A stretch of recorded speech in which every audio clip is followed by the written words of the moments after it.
Peace, love, and light, guys. You got Professor O coming through with the thoughts that are good. Yo, come everywhere like broken glass, move around like a circle. Anyway, anyhow, let's get down to this round now. Yo, this is like, I don't even know what take this is. Like take, iota, I don't even know. But we're going to keep doing it until we get this thing right. I want to talk about the power of success, or more so falling in love with success. What does that mean? When you're falling in love with success, and you automatically, you literally, it becomes beautiful, right? It becomes love. You know, you're not thinking about it anymore. It's more so, it's a feeling, right? And the beautiful thing about it is that you got to realize that success is your own personal masterpiece, but the divinity is in the details. What does that mean? You know, you got a little bit of circles, a couple of dots, a couple of lines, and it's all put together, and it makes this beautiful masterpiece of visual inspiration, right? For not only for you, but for others. But the beautiful thing about this, how do you get there, right? Because you see a successful self, right? You see this future self of yours, but who you are currently is not who you are going to be if you continue to self-reflect, build on yourself, and grow, and then you'll be able to get there. How do you become it? I digress. Psych, I ain't digressing on that. How do you become it? You start aligning yourself to who you want to be. Now, how do you do that? You start setting up little goals, little success routes, right? Because you want to get yourself used to succeeding again. Because at some point in time, you may have not got used to succeeding so consecutively. And that's what it's all about. It's all about putting one foot in front of the other and gaining little success. Now, if you're thinking really big, which is good, you got your head in the clouds, that's a beautiful thing. But at the same time, you want to be realistic with your goals. You don't want to overextend your imaginations towards succeeding, and then you don't end up succeeding, and then you end up feeling with failure, and you don't even get motivated to even think like that again. Remember, the sky is the beginning, not the limit. So you set yourself up with many successes. How do you do that? You're setting yourself up with, all right, now if I want to read this book, I'm going to read this book today. You start to read this book today, then you know what, I'm going to do it every Monday. All right, good. Now you're reading a few pages every Monday, and now you're like, you know, I'm going to read every Monday and Wednesday. And now every time you're doing that, you're doing it every week, is Monday and Wednesday, etc. and so forth.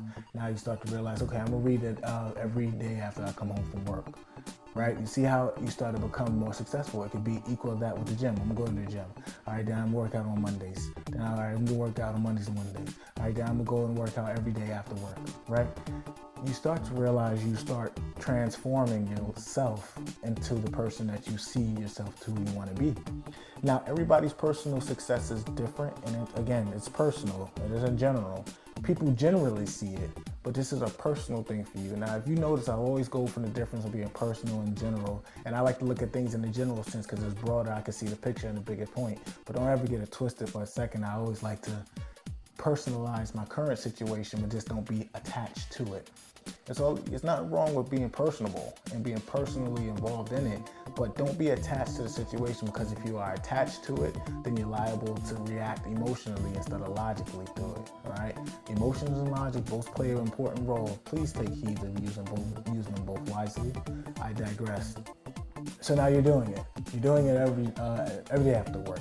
You're applying it. You're becoming it, right? But also realize this. Don't confuse your wants and your needs. Your wants appease to your vanity, while your needs appease to your security. And you always want to be secure and stable on a stable foundation so you could be able to achieve the things that you want. But when you're dealing with your needs always got to come first, because you got to be on a stable foundation. Your wants ain't going nowhere. You know, they're always going to be around. Simple as plain. Your wants is always going to be around. But put your wants in the background, put your needs in front of you. So now when you always got your needs, it's become perpetual, that they're already taken care of. Then you can start putting your wants in front of you. Like, you know, I want to do that. I want to do this. Even though it does begin with a want, right? But don't let your wants become more important than your needs. You want to want your needs. You don't want to need your wants.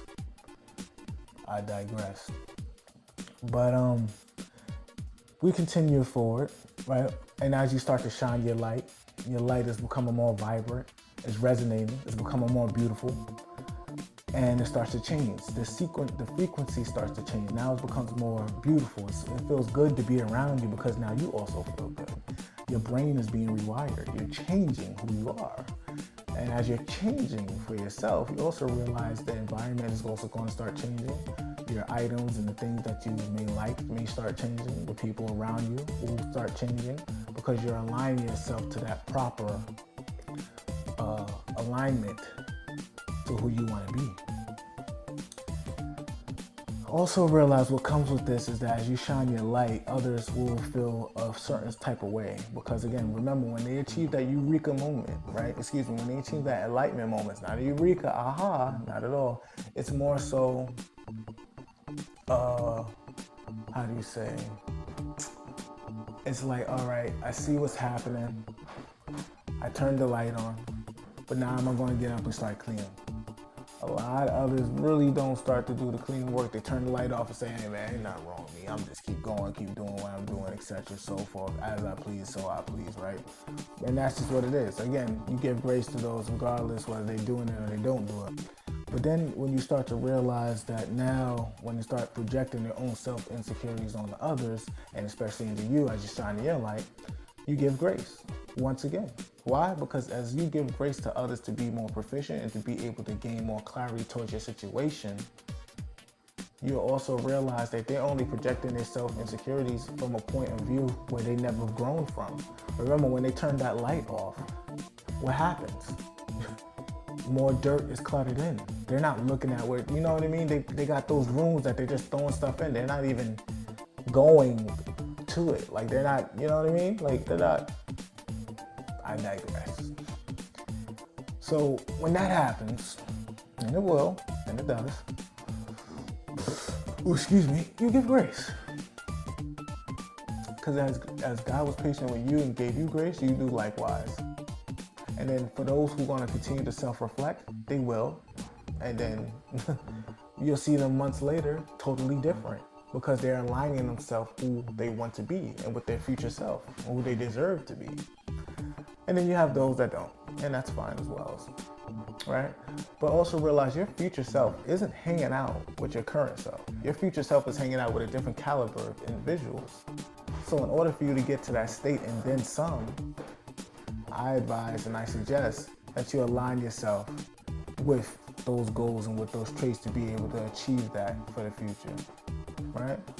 Peace, love, and light, guys. Always good to see you. Always good talking to you guys. Again, we're doing it. Never moving, never losing, never growing. Peace to it, and keep it up, right? Again, shout out to the haters, because the haters always going to be around. Make sure I'm always looking good, doing it, etc., so forth. But as that's happening, as they are not happening, because there's always going to be happening, and no, not when it comes to the haters. Remember that. Make sure you always get my good side. Hey, wow.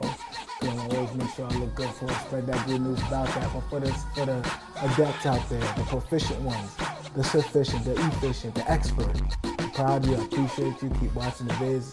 Keep doing what you're doing. Keep growing. Keep going. Keep golden. Keep glowing. And keep doing what you're doing, man. Talk to you guys in the future. Peace, love, and light.